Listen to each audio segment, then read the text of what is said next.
Hello guys, आप सब कैसे हैं? आशा करते हैं आप सब ठीक होंगे। आज का कहानी है बहू या नौकरानी, एक दर्द भरी कहानी। आज की कहानी जिसका टाइटल है बहू या नौकरानी, एक दर्द भरी कहानी, आपको कुछ जानी पहचानी लग सकती है, क्योंकि ये कहानी एक ऐसी औरत की है जिसे उसके परिवार और पति के घर में ही किसी नौकरानी की तरह जीवन व्यतीत करना पड़ता है। क्योंकि हमारे देश में यही कहानी हर दूसरी महिला की है। इसलिए एक बार इस वीडियो को पूरा देखें और वीडियो को लाइक ज़रूर करें। बहू या नौकरानी। पूरे 4 साल बाद हेमंत कनाडा से लौटा था। कनाडा में एक ब्यूटी प्रोडक्शन बनाने वाली कंपनी के लिए हेमंत काम करता था। हेमंत अपने देश, अपने घर लौटकर काफ़ी खुश था। एयरपोर्ट पर उतरे ही हेमंत की नज़रें अपने परिवार वाले को खोजने लगी। जल्दी ही उसे अपने माँ बाप, भाई भाभी, बड़ी बहन और खुद की 3 साल की बच्ची भी एयरपोर्ट पे खड़े नजर आई। लेकिन उसकी नज़रें शोभा को खोज रही थी। वो सोचने लगा, ये शोभा मुझसे मिलने आई क्यों नहीं, और ऊपर से उसने हमारी छोटी सी बच्ची को भी यहाँ भेज दिया। अश्विन एयरपोर्ट पे सबसे हंसी खुशी मिला। फिर उसने शोभा के बारे में पूछा तो उसकी दीदी बोल पड़ी, भाई वो घर पर ही है, तुम्हारे लिए खाना तैयार कर रही है। वह तो आज ही तुम्हारे आने की खुशी में काम करने लगी है, वरना तो कोई काम करती नहीं। कहाँ है? अश्विन ने अपने बेटी को प्यार से उठा लिया, लेकिन उसकी बेटी उसे देखकर रोने लगी। लाओ मुझे दो बच्ची को, वह तुम्हें काफ़ी दिनों से बाद देख रही है ना, इसलिए पहचान नहीं पा रही होगी। कहते हुए दीदी ने बच्ची को अपने पास ले लिया। सभी टैक्सी में बैठकर अपने घर की तरफ रवाना हुए। अश्विन अपने परिवार से मिलकर खुश था, लेकिन ये बात शोभा उसे एयरपोर्ट में मिलने नहीं आई उसे काफ़ी परेशान कर रही थी। वो सोचने लगा, क्या खाना बनाना इतना ज़रूरी था मुझसे मिलने से ज़्यादा, और भी तब जब मैं 4 साल बाद वापस आया हूँ। इन्हीं ख्यालों में घर तक का आधा रास्ता बीत गया। अब उसकी बच्ची उसे देखकर रो नहीं रही थी, इसलिए अश्विन उसके साथ खेलने लगा। बाकी का आधा रास्ता भी खत्म हुआ और सब घर पहुंच गए। गाड़ी की आवाज़ सुनकर शोभा बालकनी में आकर खड़ी हो गई और अश्विन की तरफ देखने लगी। अश्विन भी जैसे ही गाड़ी से उतरा, उसने पहले दरवाजे की तरफ और बाद में बालकनी की तरफ नज़रें घुमाई, जैसे वह सुबह को ही देखना चाहता हो। अश्विन ने नज़रें मिलते ही शोभा के चेहरे पर मुस्कान झलक पड़ी। अश्विन उसे देखकर हल्के से मुस्कुरा दिया। सभी घर के अंदर गए। शोभा सबके लिए पानी लेकर आई और सभी को पानी देने के बाद फिर से किचन में चली गई चाय बनाने के लिए। थोड़ी देर तक सभी परिवार वालों से बात करने के बाद अश्विन शोभा को बुलाने लगा। माँ ने उसे बीच में टोकते हुए कहा, रहने दो उसे, किचन में थोड़ा काम कर लेने दो, बाद में अपने आप आ जाएगी। तुम बैठो यहाँ मेरे पास, वैसे भी कहाँ ज़्यादा काम करती है वह। अश्विन यही बात दूसरी बार शोभा के बारे में सुन रहा था। अब उसने सोचा कि मेरे परिवार वाले मुझसे झूठ थोड़ी बोलेंगे। हर दिन नहीं होता होगा उसको इतना काम, आज थोड़ा सा है, करने देते हैं, मैं बाद में उससे बात कर लूँगा। अश्विन अपने परिवार वालों से बातचीत में मगन हो गया। एक के बाद एक रिश्तेदार और पड़ोसी अश्विन को मिलने आते रहे और शोभा को किचन से बाहर निकलने का समय ही नहीं मिला। सभी के लिए चाय बनाना, नाश्ता बनाना, यही करते करते शाम हो गई। शाम होते ही अकेली शोभा इस बड़े से परिवार का खाना बनाने में जुट गई। 2 घंटे बाद सभी परिवार वाले खाना खाने के लिए डाइनिंग टेबल पर बैठे थे, सिवा शोभा के। अश्विन चाहता था कि शोभा भी उसके साथ बैठकर खाना खाए, लेकिन फिर माँ ने उसे कहा, अगर वह भी खाना खाने बैठ जाएगी तो सबको परोसेगा कौन। सभी के खाना खाने के बाद शोभा ने अकेले खाना खाया। रात को सोने के वक्त अश्विन और शोभा अच्छे से मिल पाए। अश्विन शोभा के साथ काफ़ी बातें करने चाहता था, लेकिन वह उसके चेहरे पर थकान और नींद अच्छे से देख सकता, इसलिए उसने शोभा को परेशान न करने का फैसला किया और उसे सोने दिया। शोभा सोने ही वाली थी कि उसकी छोटी बच्ची रोने लगी, तो शोभा तुरंत उठकर उसने दूध पिलाने के लिए चली गई। अश्विन कब सो गया उसे पता ही नहीं चला। जब सुबह बच्चे की रोने की आवाज़ आने लगे तो अश्विन उठा और शोभा को पुकारने लगा।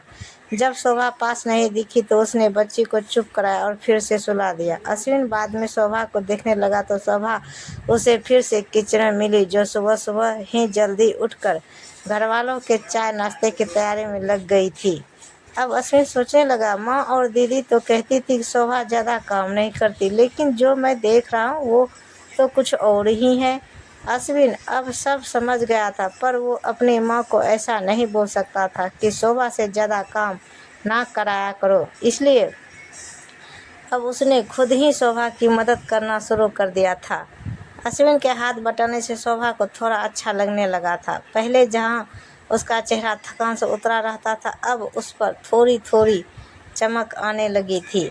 अश्विन ने कुछ दिनों में ही ये महसूस कर लिया था कि शोभा अब तो शोभा नहीं रही जिसे अश्विन शादी करके लाया था। वो तो कोई और थी, जो तोते की तरह बोलती थी, और ये शोभा तो बिल्कुल चुप है, गुमसुम है। ऐसा लगता है जैसे किसी के दबाव में हो, किसी डर के वजह से सहमी हुई हो। अश्विन शोभा को उसके काम में और ज़्यादा मदद करने लगा। अश्विन का ऐसा व्यवहार अब घर वालों को खटकने लगा। घर के सभी बड़ों और उसकी दीदी ने मिल के अश्विन को समझाया, तुम अपनी बीवी की मदद मत करते हो, उससे हमें कोई एतराज़ नहीं, लेकिन तुम्हें भी एक हद तक कि ऐसा करना चाहिए। जब तक कोई तुम्हें ऐसा करता ना देख रहा हो तब तक सब ठीक है, लेकिन जब कोई तुम्हें बीवी के होते हुए बर्तन धोते देखे तो अच्छा थोड़ी लगता है। और सोचो, आगे चल के शोभा को तुम्हारे हेल्प की आदत पड़ गई तो तुम्हारा काम अपना काम ध्यान लगाना मुश्किल हो जाएगा। अश्विन हमेशा से ही अपने परिवार वालों की बात मानता आया था। जिस तरह से सब ने अश्विन को समझाया था, अश्विन भी उनकी बातों में आ गया। अब अश्विन शोभा की मदद करने से कतराता था। कभी कभार वह बच्ची के लिए दूध गर्म कर लिया करता था, उससे ज़्यादा कुछ नहीं।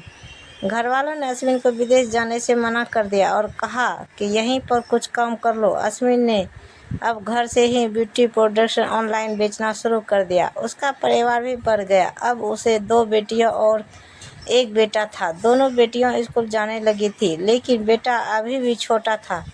जितना अश्विन कमाता था उतना सबके लिए काफ़ी ना था।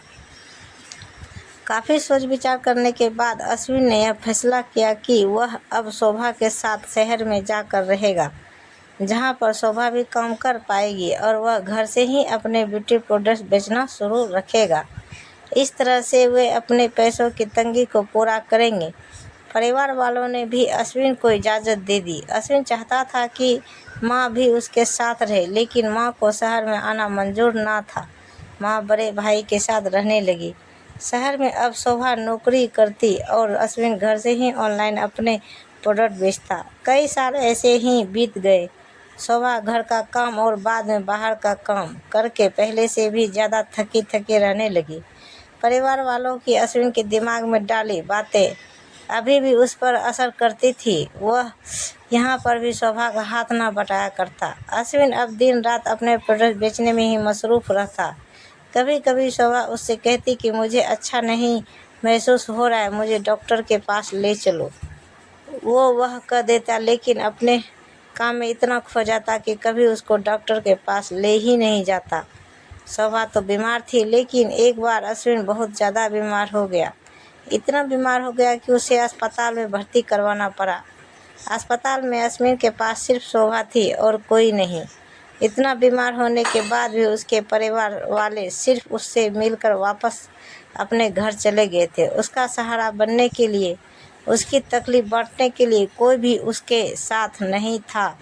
बिस्तर पर पड़े और शारीरिक तकलीफ से गुजर रहे अश्विन को सपनों का ऐसा व्यवहार बहुत तकलीफ दे रहा था। फिर वह सोचता कि उसने भी तो शोभा के साथ ज़िंदगी भर यही किया है।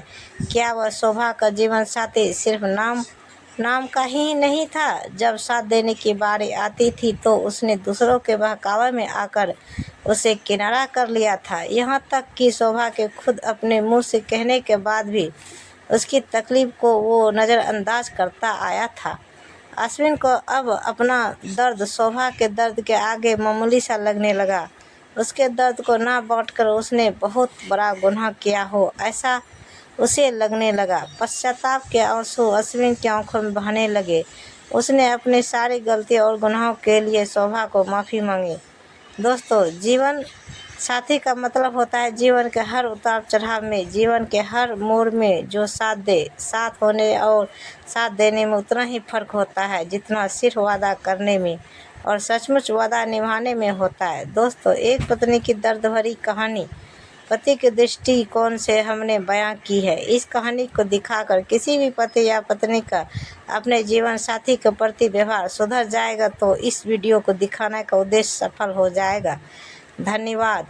दोस्तों, अगर आपको भी ऐसी दिल को छूने वाली कहानी पसंद है तो आप हमारे चैनल को सब्सक्राइब करें और वीडियो को लाइक करें और शेयर ज़रूर करें।